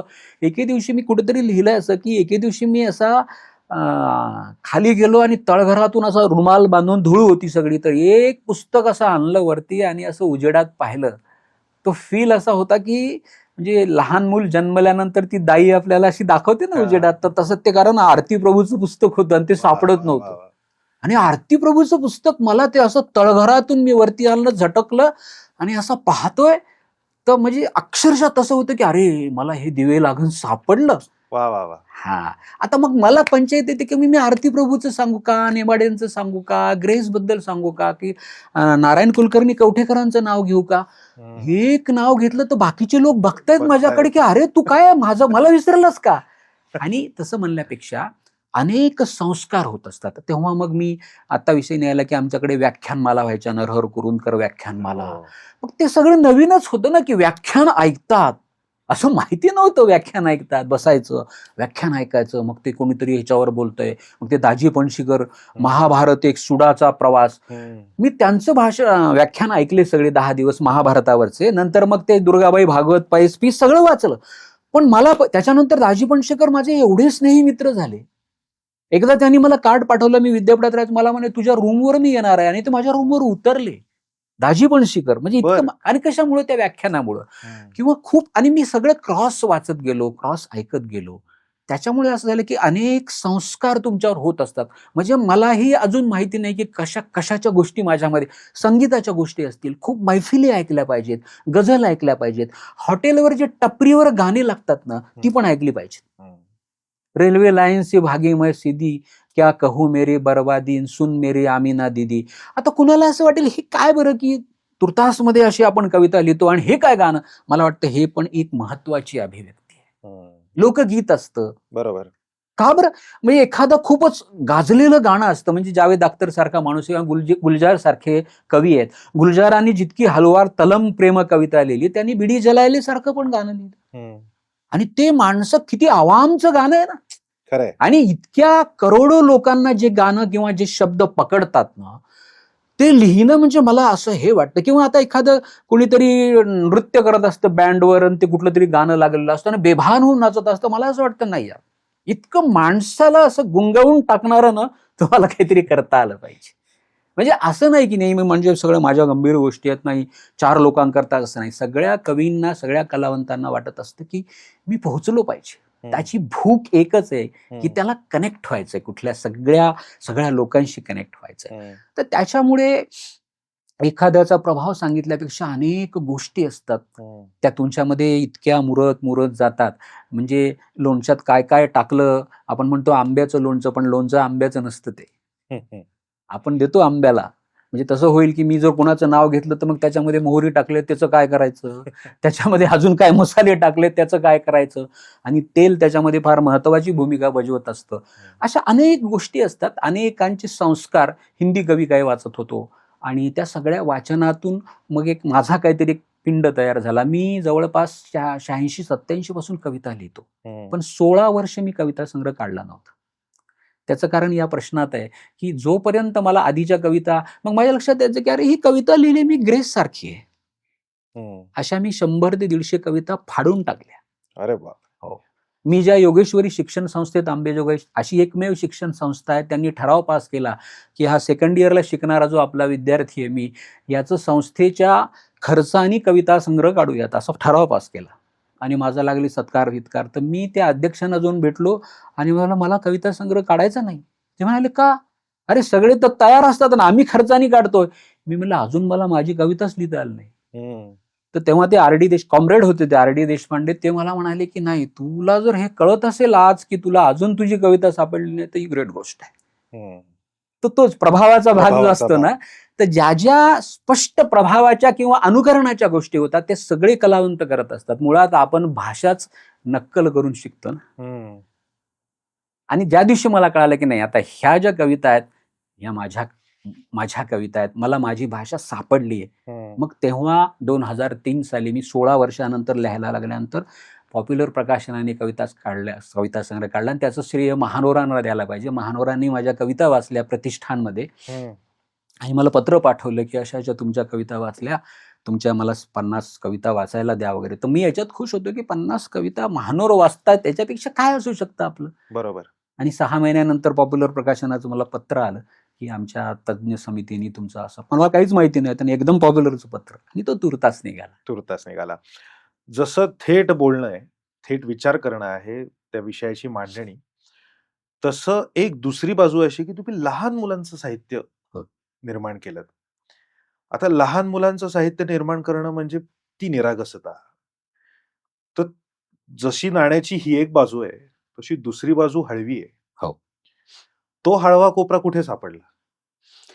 हळवी बाजू इकडच्या कवितेमध्ये पण असतेच, पण जसं आता गंगा जर माय वाटत असेल आपल्याला तर ती हळवीच बाजू आहे. पण लहान मुलांचा जो मुद्दा आहे की त्याच्यामधला इनोसन्स जो आहे, मला फार आवडतं लहान मुलांसाठी लिहायला. त्याचं दुसरं एक कारण आहे की लहान मुलं जी काही निर्मळ असतात ना, म्हणजे आपण एखाद्याची कविता ऐकल्यानंतर भिडेपोटी त्याला म्हणतो वा वा वा छान आहे, आतून आवडलेली नसते, पण म्हणावं लागतं एक शिष्टाचाराचा भाग म्हणून. लहान मुलं असं कधीच करणार नाहीत. ते थेटपणे तुम्हाला सांगतात की नाही हे काही नाही, मला नको. आणि त्यांना जर आवडलं तर मग मात्र ते ज्या पद्धती ते तुमचं राहत नाही. बरोबर. म्हणून मला लहान मुलं. आणि दुसरी गोष्ट अशी आहे की तो जो इनोसन्स आहे, म्हणजे माणसाची सगळ्यात कधी कधी मला लहान मुलांना पाहिल्यावर अशी गंमत वाटते की अरे यार आपण पण असे होतो आणि काय होऊन बसलो आपण असे. म्हणजे हे काय करतोय आपण जगण्याचं, काय ह्या व्यूहरचना करतोय जगण्याच्या रोज, हे असन तसन मनात नसलं तरी. लहान मुलाला जर कधी, म्हणजे एक छोटं उदाहरण मी सांगतो. एकदा आम्ही रेल्वेने मुंबईला प्रवास करत होतो आणि एक तेलुगू मुलगा होता, त्याला मराठी येत नव्हतं, काय नव्हतं. तो डब्बा होता असा रेल्वेचा डब्बा, आणि त्याच्यामध्ये त्या मुलाने जो काही धुमाकूळ घातला होता, म्हणजे काय करत होता तो कोणापाशी जायचा, कोणीतरी जेवतंय त्यांच्याकडे जायचा, त्याच्या हातातलं काहीतरी घ्यायचा, खायचा, कोणाची पाण्याची बाटली दिसली तो प्यायचा. त्याची आई एवढी वैतागली होती. आणि खरंच ते आपल्या सगळ्या शिष्टाचारात बसत नाही ना. आपण ते एवढे की किती सेंटीमीटर हसायचं हे ठरवलेलं आपण. कारण मला जर आनंद तेवढा झाला तर मी एवढं सेंटीमीटर हसलं पाहिजे. आपण कपड्यावरनं एकमेकाला, आपल्या सगळ्या बिहेवरनं, सगळं एकमेकाला, भाषेवरनं आपण जोखणारी माणसं आहोत. पण असं असताना हा माणूस खरी मानवाची भाषा बोलत होता तिथे. त्याला बोलता येत नव्हतं, पण तो जो वागत होता ना, की मला असं वाटत होतं काय. मग तो शेवटी आमच्याकडे पण आला. मग आम्ही काहीतरी खात होतो, तो बसला मस्त मांडी घालून, आणि तो जसं काही आमच्या घरातला आहे तो. तर मला असं वाटलं की इतकं जर आपण छान वागायचं याच्याकडनं थोडं जरी शिकलो तरी जे आपण आता एकमेकांमध्ये सगळ्या विद्वेषाचं जे आहे ना, माणसं माणसाला ज्या पद्धतीने बघतात ना, म्हणजे ते जागतिक युद्ध वगैरे ते वेगळी गोष्ट आहे, ते युद्ध दृश्य स्वरूपात दिसतात. हे अदृश्य युद्ध जे चालू आहेत ना माणसामधले, ते फार भयंकर आहेत. की एकमेकाचा द्वेष करणं, ते कुठल्याही पातळीवर असेल, उच्च निश्चितेच्या, रंगाच्या, जातीच्या, धर्माच्या नावाने आपण जे करतो. तर माणूस किती सुंदर प्राणी आहे ना, तर मूळ त्याचं मला प्रारूप त्या लहान मुलामध्ये सापडतं. म्हणून त्यांच्या भावना मांडणं ही इतकी सुंदर गोष्ट मला वाटते, की एका मुलाने आम्हाला लहानपणी पण काय म्हणायचे, की अरे तू पेरू खाल्लास हो, मग ते बिघडलंच का हो, मग आता तुला झाड येणार तुझ्या. आणि आम्हाला रात्र झोप यायची की नाही की आता झाड येतं. त्याच्यावर मी ती एक कविता लिहिली की ते एक दिवस अचानक पोटामध्ये बी गेलं आणि पाहता पाहता माझंच बहारदार झाड झालं. आणि ते पोरगा म्हणतं की मग ते असं असं झालं, मग ते माझ्या कानामध्ये पोपट राहायला आले, अशी त्याची फॅन्टसी आहे ती सगळी. तर ही फॅन्टसी ज्या पद्धतीने मला त्याच्यात रमायला होतं, म्हणून मी लहान मुलांसाठी कविता लिहितो किंवा जे काही लिहितो ते मी मनपूर्वक लिहितो. म्हणजे मला चंद्रमोहन कुलकर्णी नावाचे जे आमचे चित्रकार मित्र आहेत, त्यांनी फार छान डायलॉग मारला की ते परवा मला म्हणाले की अरे तुझ्या मोठ्यांच्या कविता वगैरे, त्यांनीच कव्हर केलं हे, तर ते मोठ्यांच्या कविता वाचतो पण तू लहान मुलांसाठी लिहायला जे घाबरत नाही ना, ते मला फार आवडतं. आता याचा अर्थ मला कळाला की खूप जणांना काय वाटतं, लहान मुलांसाठी लिहिलं तर आपल्यावर शिक्का बसेल का. पण मला म्हणायचं जाऊ देत ना, बसू दे शिक्का, मला मनपूर्वक वाटतं ना लिहायचं, मी त्यांच्यासाठी लिहिल. बांगला भाषेमध्ये तर बंगाली भाषेत तर आज पण असं समजतात, तुम्ही कितीही मोठे लेखक व्हा, कवी व्हा, तुम्ही जर लहान मुलांसाठी लिहिले नाही तर तुम्ही परिपूर्ण लेखक नाहीत असं तिथे मानतं. म्हणून रवींद्रनाथ टागोरापासून जी परंपरा आहे ते सगळे आपले सत्यजित रे असते सगळ्यांनी लहान मुलांसाठी लिहिलंय. अशी एक चांगली वेगळा भाग आहे. 2003 साली तुमचा पहिला कविता संग्रह आला. त्याच्या आधीपासून तुम्ही लिहिताय, 16 वर्ष तुम्ही कविता लिहिली असं म्हणताय आणि आता 2026च्या उंबरठ्यावर आपण आहोत आणि तुमचा तथापि हा कविता संग्रह आलेला आहे. म्हणजे जवळजवळ नाही म्हटलं तरी प्रकाशित झालेलं जे साहित्य आहे याला 20 वर्षाच्या पुढे काळ लोटला आहे. काळाप्रमाणे कविता बदलते असं तुम्हाला वाटतं? सरळच आहे, काळाप्रमाणे कविता नाही, काय बदलत नाही असं मी म्हणतो. वा. आपलं खानपान बदलतं. वा वा. आपण दोघे जण आज धोतर नेसून का नाही आलो, आपण फेटा बांधून का नाही आलो, बरोबर हो की नाही, किंवा आपण अशा एका वेगळ्या अध्यायावर या सगळ्या कलागारात का बसलो, तर याची कारण जगणं बदललं ना. आणि हे बदलणं किंवा नित्य हा जो बदल असतो हे जगण्याचं वैशिष्ट्य आहे. ते बदललं नाही तर फार पंचायत होईल, ते बदलायला पाहिजे. आणि समजा जगणं आणि कविता जर याचं अतूट नातं असेल किंवा जगण्याचं प्रतिबिंब जर कवितेत येत असेल तर कविता आपोआप बदलणार. गाणं नाही बदललं का? आता मी म्हणतो की नाही दीनानाथ मंगेशकर किंवा कुमार गंधर्व, पण माझी पुढची पिढी कोणतरी योयो सिंग म्हणते. तर आपण काय झालं की आपण जुन्या ह्याचे आहोत, आपण बदललो नाही, आपण तिथे थांबलो. म्हणजे तुम्हाला एखादं हिंदी जुनं गाणं की त्या काळातलं आमचं गाणं बस की आज मुझे चाय को बुलाया है शादी का ये काय खयाल आया है वगैरे काहीतरी असे जे गाणं, पण आजच्या मुलांना तुम्ही सांगाल तेच गाणं आहे. बरं भावना तर मला कधी कधी वाटतं की जगातले सगळे लेखक लिहून लिहून कशावर लिहितात तो, काय वेगळं काय सांगितलं मला सांगा, की माणसाच्या भावभावना, माणसाचं जगणं, त्याची सफरिंग, याच्याशिवाय काय लिहू शकता तुम्ही दुसरं. फक्त ती मांडण्याची जी शैली आहे ती बदलत जाते. आणि आता आपण एक सिनेमे पाहतो, आपण म्हणतो ही लव्ह स्टोरी आहे. तुम्हाला मी विचारलं किती लव्ह स्टोरी पाहिल्या, 200. मी म्हणलं त्याचं बेसिक काय आहे, प्राणतत्व. एक प्रेमिका आणि त्यांचं लग्न जमत नाही आणि जुळतं, काय अडथळे येतात आणि मग ती निर्गाठ सुटते आणि ते सगळं हॅपी एंडिंग. मग पुन्हा का लव्ह स्टोरी पाहायला जायचं. तर हेच ते बदललंय कसं, सांगणं बदललंय कसं, स्टोरी टेलिंग बदलते कशी. आणि स्टोरी टेलिंग, आता आपण आधी कीर्तन ऐकत होतो, ते उभे राहून हरदास, आता स्टँडअप कॉमेडी ऐकतो. म्हणजे याची तुलना नाही करत आहे मी, पण ते सुद्धा एक सांगणंच होतं. बरोबर, हे सुद्धा एक सांगणंच आहे. त्याचं सगळं बदलत गेलं आणि फक्त कविताच नाही, सगळ्या भोवतालाच्या गोष्टी बदलतात आणि बदलत नसतील तर मात्र काहीतरी आपण सावध व्हायला पाहिजे, का बदलत नाही. हं. एक जनरेशन असं आता तुमच्या बोलण्यामध्ये जसं आलं, की एक असं सांगितलं जातं, आजच्या पिढीचा आणि मागच्या पिढीचा जर संवाद ऐकला, तर असं एकमेकांमध्ये बोलणं चालतं, की "अरे, आमच्या वेळी काय हो, गाणी हो. होती, आमच्या वेळी काय कविता होत्या, आमच्या वेळी काय नाटककार होते." आताचं फार उथळ आहे. आता ते जगण्याला मिठी नाही मारत. आमच्या वेळी ते तसं होतं. तुम्ही त्या गटात मोडता का तुम्ही आशावादी गटात मोडता? मला हे फारच चूक वाटतं, की आमच्या वेळी असं जे आहे ना, हं, ज्या वेळी माणसाच्या तोंडी येतं, की आमच्या वेळी असं होतं, हं, समजून घ्या, तो माणूस डिबार झालेला आहे किंवा तो माणूस मागच्या पिढीत गेलेला आहे किंवा तो आता त्याचा नॉस्टेल्जियातच त्याचं सगळं आहे. पण जो माणूस आजच्या गोष्टीत पण काहीतरी सत्व शोधतो, हं. त्याला स्वारस्य वाटतं आणि ज्याचा विश्वास बदलण्यावर असतो, तो असं म्हणूच शकत नाही, आमच्या वेळी हे होतं. खूप जण म्हणतात, आमच्या वेळी काय आम्ही असे चांगलं तूप खायचो आणि सूर्यनमस्कार घालायचो. अरे बाबा, त्याचं स्वरूप काय बदललं बघ. हां, त्याचे परिणाम, दुष्परिणाम, चांगलं वाईट हे सोडून द्या. आता मुलं प्रोटीन पावडर खातात आणि जिममध्ये जातात. करत नाहीत असं नाही. पण तुम्ही जर आज त्याला म्हणालात, की चांगलं तूप खाऊन सूर्यनमस्कारच काढ किंवा लंगोटच लाव, असं नाही जमणार ना. हं. भोवताल बदलला, एक मुलगी आहे, तर ती लुगडंच नेसून का नाही फिरत? तर त्याचा प्रॅक्टिकल गोष्ट बघा. तेव्हा ती चुलीपाशी बसणारी बाई होती. हं, तिच्यात चांगले बदल झाले. हं, आणि बदल झाल्यामुळं ती आता वाहन चालवते, विमान चालवते.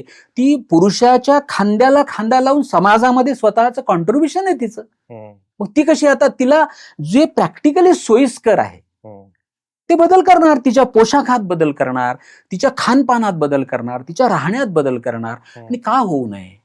म्हणजे आधी असं होतं, की बाई म्हणजे की ती अशी चहा-पाणी देणार आणि तिला "हां, मध्ये हो" हं, आणि पुरुष बोलणार. हं, असं नाही, बाई येऊन बसते. मला हा फार महत्वाचा बदल वाटतो. हं. आणि ह्याला तुम्ही आमच्या काळात असं होतं जर म्हणालात तर ओळखून घ्या, की नाही. आता ह्यांनी पिढीचं हे इथे अंतर आहे. ह्यांना मागच्या पिढीत टाका, पुढच्या पिढीत घेऊ नका. हं, आणि काही बदलत वगैरे नसतं. आता मी ज्या विद्यापीठामध्ये शिकवतो, त्याच विद्यापीठात मी त्या विद्यापीठाचा, त्या विभागाचा विद्यार्थी आहे. मी खूपदा जाऊन मुद्दाम कधीतरी वसतिगृहामध्ये जिथे मी राहत होतो, तिथे चक्कर मारतो. तर मला नक्की वाटतं, की माझ्या वेळेस होतं तसं नव्हतं, आता असं नाहीये. पण अरे, त्याच्याऐवजी जे आहे ते ते ते समजतं का तुला? हं, हं, ते समजून घ्यायला पाहिजे. ते पण आहे. हं, म्हणजे तेव्हा माझ्याकडे मोबाईल नव्हते. आता त्यांच्यापाशी मोबाईल आहेत. हं. त्यांच्या आता म्हणजे त्यांची मेस वेगळी झाली. जेवण काहीतरी वेगळं झालं. म्हणून असं नसतं. प्रत्येक काळात त्याचं असतं आणि प्रत्येक काळातली माणसं आता 100 वर्षापूर्वी गेलो त्याच्या आधीचे माणसं ह्या माणसांना असंच म्हणत होती, तुमचं काही खरं नाही, आमच्या काळात असं होतं. प्रत्येक जुने माणसांना असं वाटतं तेच काही खरं होतं, असं नसतं. प्रत्येक काळाचं त्याची एक शैली असते, त्याचा एक महिमा असतो आणि त्याची जगण्याची मौज असते. ती समजून घेतली पाहिजे. तुम्ही थेट लिहिणारे आणि थेट बोलणारे आहात. आत्ता सुद्धा तुम्ही थेट बोलताय तुमची मतं काही आडपडदा न ठेवता. म्हणून एक प्रश्न विचारावासा वाटतो तुम्हाला, की प्रमाण भाषेचा सुद्धा वाद आता सुरू आहे. हो. म्हणजे काय तर शहरी साहित्य आणि ग्रामीण साहित्य ह्याच्यामध्ये एक भिंत आहे आणि ती अशी आहे, की मेट्रो सिटीज म्हणजे पुण्या, मुंबई, नाशिकमध्ये जी बोलणारी भाषा आहे, ती प्रमाण भाषा आणि त्यातल्या त्यात पुण्यात बोलणारी भाषा ही प्रमाण भाषा आणि जरा ग्रामीण भागात गेलं, णचा न झाला, हो. नचा ण झाला, अशा पद्धतीचा वाद सुरू आहे. माझं तर वैयक्तिक मत नक्कीच असं आहे, की प्रमाण भाषा असं काही नाही. उलट महाराष्ट्राचं वैभव हे आहे, जे पुलंनी देखील सांगितलं आहे, की काही फर्लांगभर अंतरावर गेल्यानंतर तुमची भाषा बदलते. ही तुमची भौगोलिक श्रीमंती आहे, त्याबरोबरच ही भाषिक श्रीमंती देखील आहे. त्यामुळे ह्याचं नक्कीच आहे. पण त्याच्यावरती तुमचा टेक काय? तुमचं म्हणणं काय? नाही, आपल्याकडे हा खूप दिवसाचा वाद आहे, की प्रमाण भाषा तुम्ही फार संयत शब्द वापरला. आपल्याकडे भाषेसाठी शुद्ध भाषा आणि अशुद्ध भाषा असं वापर. नदी, भाषा ह्या शुद्ध-अशुद्ध या परिमाणात किंवा पॅरामीटरमध्ये मोजता येत. नदी जेव्हा वाहत असते ना, तेव्हा तिच्यामध्ये ओहोळ येऊन मिळतात. तसा एक नाला पण येऊन मिळतो. पण नदीमध्ये ही ताकद असते, की त्या नाल्याच्या पाण्याला सुद्धा ती स्वच्छ करून पुढे नेत असते. हे आपण भाषेमध्ये ही गंमत आहे. आता उदाहरणार्थ मी तुम्हाला साधं उदाहरण सांगतो, की आपला बेळगाव गावासाठी भांडण चालू आहे कर्नाटकाशी. किती वर्षाचं भांडण चालू आहे आपल्या जन्माच्या आधीपासून. बरोबर. ठीक आहे, आमचं कन्नड भाषेशी भांडण. पण असं म्हणताना तुमच्यामध्ये जे कन्नड शब्द येऊन बसलेले आहेत भाषेतले, त्याला अशुद्ध म्हणून का नाही वापस पाठवत तुम्ही? म्हणजे उदाहरणार्थ अडकित्त हा शब्द आहे, हा कन्नड भाषेतून आलाय. ठीक आहे, आपण म्हणूया आता आम्ही सुपारी बिपारी खात नाही, आता देऊन टाका अडकित्ता वापस. पण मी जर म्हणालो की विठ्ठल वापस करायचा का? विठ्ठल शब्द कानडी आहे.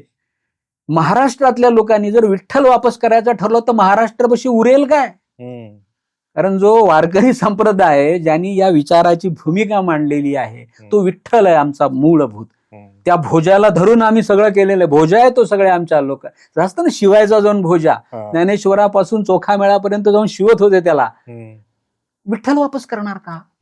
म्हणून या गोष्टी ज्या असतात आणि भाषेमध्ये जी सरमिसळ झालेली असते ना, आता मराठी भाषेमध्ये सफर शब्द, आता मी म्हणतो तुम्हाला की जबरदस्त हा शब्द आहे, हा इंग्रजी डिक्शनरीमध्ये गेला. इंग्रजी लोक शब्द ढापायला दुसऱ्याचे फार तरबेज आहेत. 400 वर्षापूर्वी इंग्रजी भाषेमध्ये 50,000 शब्द होते. तेव्हा फ्रेंच भाषेमध्ये साधारणतः बाबा यांच्याकडे 50,000 2 लाख वगैरे शब्द होते. आज 400 वर्षानंतर इंग्रजी भाषेमध्ये 10 लाखाच्या वर शब्द आहेत. कुठून आले शब्द? शब्द काही व्याजाने वाढतात असं नसतं, कारण एक शब्द एक अनुभव घेऊन आलेला असतो. शब्द कसे वाढले? तर इंग्रजी भाषेची ती पॉलिसी आहे की दुसऱ्याचे शब्द ढापणे. तुम्ही शब्दकोश पहा इंग्रजी, कित्येक शब्दाच्या खाली लिहिलं की फ्रॉम लॅटिन.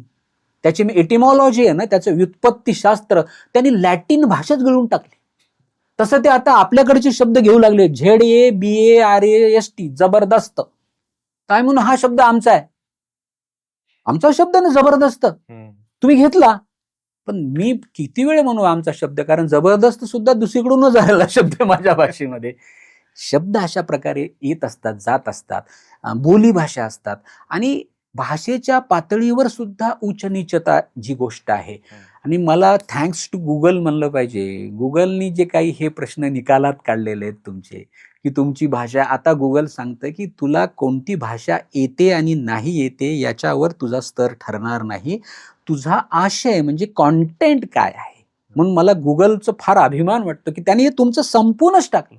जे आधी होतं ना की मला जर इंग्रजी उत्तम येते तरच मी विद्वान आहे, नाही तर मी काहीच नाही. म्हणजे भालचंद्र नेवाड्यांच्या त्या टीका स्वयंवरमध्ये कुठेतरी लिहिलेलं फार छान मला उदाहरण वाटते की आमचा कुत्रा जर असा 2 पायावर उभं टाकला तर आम्हाला कौतुक वाटतं ना, तसं कोणी माणूस इंग्रजी बोलू लागला की आम्हाला फार कौतुक वाटतं. तो इंग्रजीत काय बोलतोय, कंटेंट सोडा, इंग्रजी बोलतोय म्हणजे विद्वान आहे.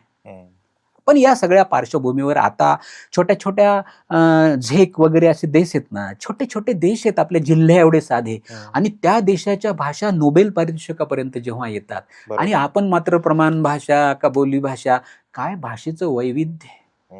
तुम्ही विदर्भामध्ये गेलात तर काय करून राहिला, जेवून राहिला का बाप्पा, मला सांगून राहिला का पोट्ट्या. म्हणजे हे मी लहानपणापासून ऐकतो. पण त्याच्यापेक्षा आम्ही एक गाभरीचा पाऊस नावाची फिल्म केली होती, त्याच्यासाठी मी लिहिलं होतं. तर तेव्हा मी त्या भाषेचा खूप अभ्यास केला आणि म्हटलं काय गोड भाषा आहे. भैताड नावाचा शब्द आहे. म्हणजे भैताड म्हणजे कोणाला म्हणतात की ज्याला यू म्हणलेलं कळणार आणि ज्याला छू म्हणलेलं कळणार त्याला भैताड म्हणतात. ते कोथिंबिरीला सांबार म्हणतात, विदर्भातली भाषा. बरोबर बरोबर. दगडाला गोटे म्हणतात, रविवारला आयतवार म्हणतात, शर्टाला मनीला म्हणतात. काय भाषा आहे. आणि ती मराठीच आहे ना, खबर नाही समजून घ्यायची, सगळ्यांनी तसंच बोललं पाहिजे. हे जे आहे ना आपलं, मला मोत्यासारखं अक्षर हे पण फार गमतीदार वाटतं. मला वाटतं सगळ्यांचं अक्षर जर मोत्यासारखं असलं तर कसं ओळखायचं, ह्याचं अक्षर याचं अक्षर सगळं मोत्यासारखं. अक्षर माझ्यासारखं पाहिजे. वा वा. आणि असू शकतं याच्यावर माझा विश्वास आहे की तुम्ही बघा, साधारणतः स्त्री पुरुषाची अक्षरं सुद्धा त्यांची नावं न पाहता ओळखता येतात. त्याचं कारण स्त्री म्हणजे सर्वसाधारण आहे, काही शास्त्र नाही, की स्त्री ही काटकसरी असते. आता मी शिक्षक असल्यामुळे वह्या जेव्हा मी पाहतो तेव्हा मला लक्षात की त्या बाईमध्ये, त्या मुलीनं काटकसरीने लिहायचा प्रयत्न. ते पुरुष इथे सुद्धा असा जो काही गरंगळलेला असतो त्याला काय फार, किंवा ती मुलीची वही त्याच्या मागे एक रांगोळी काढलेली असते, ते सुद्धा कुठून येतं, तिच्यामध्ये जी ती कलेची गोष्ट आहे की नाही. म्हणून या सगळ्यामध्ये भाषेचा जेव्हा आपण विचार करतो तो आपण खूप असं प्रमाण भाषा, आमची भाषा असं म्हणण्यापेक्षा आपण सगळ्या भाषेची जी वैविध्य आहेत, ज्या वेगवेगळ्या गोष्टी आहेत, आणि प्रमाण भाषेचं मी का महत्व मानतो, मी नाकारत नाही, का महत्व मानतो, तर कुठेतरी आपल्याला व्यवहाराची भाषा म्हणून, म्हणजे समजा मी एखादी गोष्ट आहे, आता एका कवितेमध्ये माझ्या काल मला एकाने मोठ्या समीक्षकाचा फोन आला, ते म्हणे अरे छल्ला म्हणजे काय. तर छल्ला म्हणजे अंगठी. आता त्या भागामध्ये लेडू, छल्ला आणि सायकिल असा शब्द आहे त्या कवितेमध्ये. तथापीमध्ये एक कविता आहे, सायकल नावाची कविता आहे. तर ते आमचा जावाई रुसायचा शेवंतीला आणि तो काय मागायचा. आता हे सुद्धा मी पाहिलंय. म्हणजे त्या गावामध्ये कुणाचंही लग्न असलं तरी आम्ही लग्न वाढायला म्हणत होते, म्हणजे पंक्ती वाढायला जात होतो. ते काही निमंत्रण आहे का? अरे आपल्या गावातलं लग्न गेलं पाहिजे. आणि त्याच्यामुळे मग तुमची जी एक समृद्धी येते ना तुमच्यामध्ये, तो छल्ला म्हणजे आता तुमच्याकडे कदाचित छल्ला शब्द नसू शकतो. बरोबर. पण त्याच्याकरता प्रमाण भाषा पाहिजे. पण याचा अर्थ छल्ला शब्द कोणी उच्चारला म्हणजे तो निवळच मंगळावरचा राहणार आहे आणि आम्ही पृथ्वीवरचे आहोत. हा जो भाव आहे ना भाषेच्या पातळीवरचा, हा आपण सोडला पाहिजे. आपल्याला खरं तर आपण माणसं विभागणी व्हायला, माणसाची दूर दूर जायला इतकी कारणं आहेत. पुन्हा भाषेचं कारण कशाला आणायचं आपण? शक्यतो आपण जवळ घेऊया ना एकमेकाला माणसांच्या. आणि भाषा ही जोडण्यासाठी आहे, ती तोडण्यासाठी नाही. ती खळखट्या करण्यासाठी तर बिलकुलच नाहीये. ती भाषा काचा फोडल्यावर आणि मोर्चे काढल्यावर मोठी होत नसते, किंवा नुसती अभिजात म्हणून घोषित करून जयघोष केल्यावर भाषा मोठी होत नसते. इंग्रजीवाल्याकडनं शिकलं पाहिजे भाषा कशी वाढवायची असते. तिला ज्ञानभाषा करावं लागतं, तिला चलनाची भाषा करावं लागतं. एक सायकल असते ना, ती जर नुसती आपण आपल्या अंगणामध्ये किंवा घरामध्ये 6 महिने न चालवता ठेवली तर ती गंजते आपोआप, तिची हवा जाते. भाषेचं आणि सायकलचं वेगळं काहीच नाही. संस्कृत सारखी भाषा, जिला देवभाषा म्हणतो, वा चांगली गोष्ट आहे. कुठे आहे ती? का नाही वापरू दिली तुम्ही सगळ्यांना?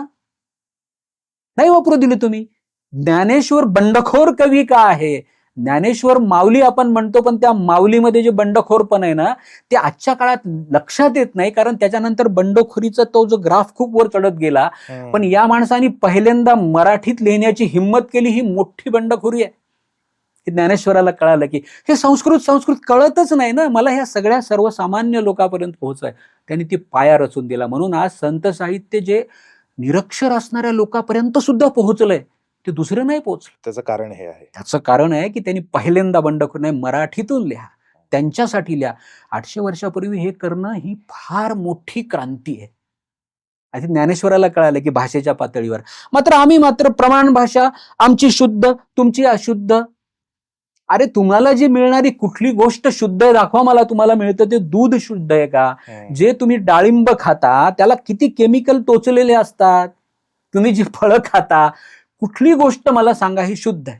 म्हणजे ते विनोद जे सांगतात त्यांनी विष खाल्लं आणि मेला नाही, कारण ते सुद्धा अशुद्ध होतं, विष सुद्धा. अशा अवस्थेत तुम्ही भाषा मात्र शुद्ध अशुद्धीचं काहीतरी जे डोक्यात घेऊन बसलायत ना, मला हे काही फार बरोबर वाटत नाही. भाषा जोडण्यासाठीच आहे, तोडण्यासाठी. जाता तुम्हाला आता एक शेवटचा प्रश्न आणि एक विनंती असं माझ्याकडनं असणार आहे. प्रश्न हा की कलाकार हा नेहमीच कुठल्या ना कुठल्या आगामी आपल्या कलेसाठी भुकेला असतो. आता तथापि हा कविता संग्रह आलेला आहे. कविता संग्रह प्रकाशित झाल्यानंतर, तो वाचकांच्या अंगणात पडल्यानंतर तो वाचकांचा झालेला असतो, कवीचा झालेला नसतो. जोपर्यंत तो अप्रकाशित असतो तोपर्यंत त्या कविता त्याच्यापुरत्या मर्यादित असतात. एकदा तो वाचकांच्या समोर आला की तो त्यांचा होतो. स्वतःला आपण नेहमीच प्रश्न करत असतो की आतापर्यंत हे झालं, पुढे काय? पुढे माझ्या मनात काय आहे? तुमच्या मनात काय आहे? खरं तर मन ही अशी गोष्ट आहे की त्याच्यामध्ये इतकं काय काय भरलेलं असतं, त्याच्यातलं सांगायला बसलं तर खूपच अवघड आहे. पण त्यातलं काही निवडक जर सांगायचा विचार केला, आणि जे आपल्या मनात भरलेलं ते सगळं होईलच काय माहिती नाही, पण मन मात्र ते सोडत नसतं. तर त्याच्यामुळे माझ्यामध्ये अनेक गोष्टी आहेत की कविता तर मी मूलतः लिहितोच, पण त्याच्याबरोबर मला नाटक लिहायचंय. मी खूप एकांकिका लिहिल्या आहेत, अजून नाटक लिहिलं नाही, मला नाटक लिहायचंय. त्याच्याबरोबर आता मी म्हणजे ते आता सुरू झालंय की मी एक लहान मुलांकरता एक बालकुमार कादंबरी लिहितोय. बरं. तिचं नाव आहे लाडे लप्पा असं नाव आहे. आणि ती आता किशोर मासिकामध्ये जानेवारी महिन्यामध्ये तिचं पहिलं प्रकरण येईल, आता सुरू होईल. तर ते पण मला लिहायचंय, जसं आता लहान मुलांसाठी लिहायला मुद्दा असतो. अजून बऱ्याच गोष्टी आहेत ज्या खुणावत असतात की ह्या करायच्यात त्या करायच्यात. मला असं वाटतं की एकदा क्लास लावावा आपण, एकदा उर्दू भाषा शिकावी, एकदा संस्कृत शिकावी, एकदा फरड इंग्लिश शिकावं, असं वाटतं सगळं. अशा खूप गोष्टी असतात की ज्या आपल्याला करायच्या आहेत. आणि ते आपण प्रयत्न करतोच तसं मला. आणि सगळ्यात महत्वाचं काहीच नाही तर कविता तर सोबत आहेतच आहे. म्हणजे सगळेजण जरी गेले तरी कविता कुठे जाणार नाही. ती आपल्या सोबत किती वर्षापासून आहे आणि ते मला फार छान वाटतं. त्यामुळे कविता तर मी लिहित राहील, पण त्याच्याबरोबर अशा पण काही गोष्टी मला नक्की करायच्या आहेत. ते कसं होतं आता बघूयात. आजच्या भागात मी आता जाता जाता दासूंना विनंती करणार आहे की त्यांच्या आवाजात आता एक छान गोष्ट असते, कवीच्या समोर बसून त्यांच्याच कविता आपण वाचणं, हा एक फार मोठा आनंद असतो. आणि मला खात्री आहे की दासूंना कदाचित मी वाचलेल्या कविता आवडलेल्या असतील, त्यांच्याच कविता. नेहमी तो एक चांगला अनुभव देखील असतो. पण आजच्या भागाची सांगता त्यांनी त्यांच्या कवितेनी त्यांनी वाचून करावी अशी मी त्यांना विनंती करणार आहे. आणि कविता झाल्यानंतर या भागाची सांगता होईल. त्याच्या आधी म्हणूनच मी बोलतो की आज 20 वर्षापूर्वी मी जसं सुरुवातीला म्हणालो की 20 वर्षांपूर्वी मी सरांचं साहित्य वाचलं होतं, तुर्तास वाचलं, आणि त्याच्यानंतर 20 वर्षांनी मला त्यांना भेटण्याची संधी मिळाली.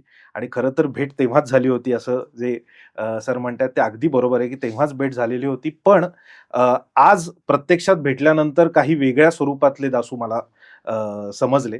आणि मला खात्री आहे की ते तुम्हाला देखील एका वेगळ्या पर्स्पेक्टिव्हनी समजले असतील. थेट लिहिणारे दासू सर जसे आहेत तसे थेट बोलणारे देखील आहेत. त्याचबरोबर त्यांच्या मनामध्ये एक लहान मुलांसाठी निरागस कोपरा देखील आहे, त्याच्यावरती ते काम करतायत. ह्या सोबतच मला त्यांचे जे कविता संग्रहाचे जे टायटल्स आहेत, जी हेडिंग्स आहेत, ती मला फार महत्वाची वाटतात. की त्यांच्या मनात कधीतरी पहिल्यांदा आलं असेल की आत्ता आपल्या कविता एवढ्या लिहून झालेल्या आहेत, तर तुर्तास मी एवढं लिहिलेलं आहे, तर मी आता तुर्तास एवढं छापतो, असं म्हणून त्यांनी तुर्तास छापलं. तुर्तास छापल्यानंतर काही वर्षांनी त्यांना लक्षात आलं की तत्पूर्वी मला काहीतरी म्हणायचं होतं, आणि म्हणून त्यांनी तत्पूर्वी छापलेलं असावं. आणि आता तथापि आलाय, इथपर्यंतच लिखाण झालंय, तथापि तरी मला असं वाटत नाही की माझ्याकडनं फार अजून लिखाण झालेलं आहे, इतकं ते जमिनीवरचं व्यक्तिमत्व आहे. त्यामुळे तथापि हा कविता संग्रह आहे. आणि नक्की आज आपल्या संपूर्ण महाराष्ट्रात आपल्या आजूबाजूला दासूंचं साहित्य हे उपलब्ध आहे, आणि ते जरूर सगळ्यांनी घेऊन वाचलं पाहिजे. कारण असं आहे की प्रत्येक पानावरती तुम्हाला तुमचा एक वेगळा आरसा दिसेल, त्याच्यामध्ये तुमचं एक वेगळं प्रतिबिंब दिसेल, आणि त्याच्याशी तुमचा जो संवाद असेल ना, तो संवाद कालातीत असेल. त्यामुळे मी जसं म्हणालो की आता शेवटी मात्र मी स्वतः कवी दासू वैद्य यांना अशी विनंती करणार आहे की त्यांनी लिहिलेली कविता एखादी जी त्यांना आवडते त्याचं सादरीकरण त्यांनी बोलत राहू याच्या प्रेक्षकांसाठी करावं. आणि कविता झाली की त्याच नोटवरती आपण आजच्या भागाची सांगता करूया. धन्यवाद. ही कविता मी वाचतोय, पण मला त्याच्याबद्दल आधी एकच सांगायचं की बोलत राहू हे जे शीर्षक आहे या पॉडकास्टचं, ते मला, मी या पॉडकास्टमध्ये बोलतोय म्हणून नाही, पण मला खूपच आवडलेलं शीर्षक आहे. त्याचं कारण मला असं वाटतं की आपल्या भोवताली जे आता खूप प्रश्न निर्माण होत आहेत ना, त्या सगळ्या प्रश्नाचं उत्तर या पॉडकास्टच्या नावामध्ये की बोलत राहू. आपण जर संवादी राहिलो, बोलत राहिलो, तर खूप प्रश्न आपले सुटत जातील. म्हणून मला या नावाला एकदा माझी पसंती किंवा याच्याबद्दलचं मला सांगायचं की अप्रतिम आणि साधा शब्द आहे. फार आपण नेहमी म्हणतो अरे जरा बोलत राहू, भेटत राहू, तर त्याच्यामधनं हा शब्द आलेला आहे. आणि आज मला तर वाटतं मी बोलत राहू या शब्दाला जागूनच बोलत राहिलो. मी काही फार असं हे वेगळं बोललो नाही. तर मी कविता वाचतो. मला पण खूप छान वाटलं की या सगळ्या माहोलमध्ये मला काहीतरी सांगता आलं, बोलता आलं. कवितेचं नाव आहे कसं वाटतंय आता. कसं वाटतंय आता. बाथरूम मधले थंड गरम पाण्याचे नळ म्हणजे पवित्र नद्या. जास्त ना, इकडे लाल, इकडे हिरवं, थंड गरम असं. बाथरूम मधले थंड गरम पाण्याचे नळ म्हणजे पवित्र नद्या. साबणा घासून घासून एक दिवस अंगावरची कातडी सोलून निघेल.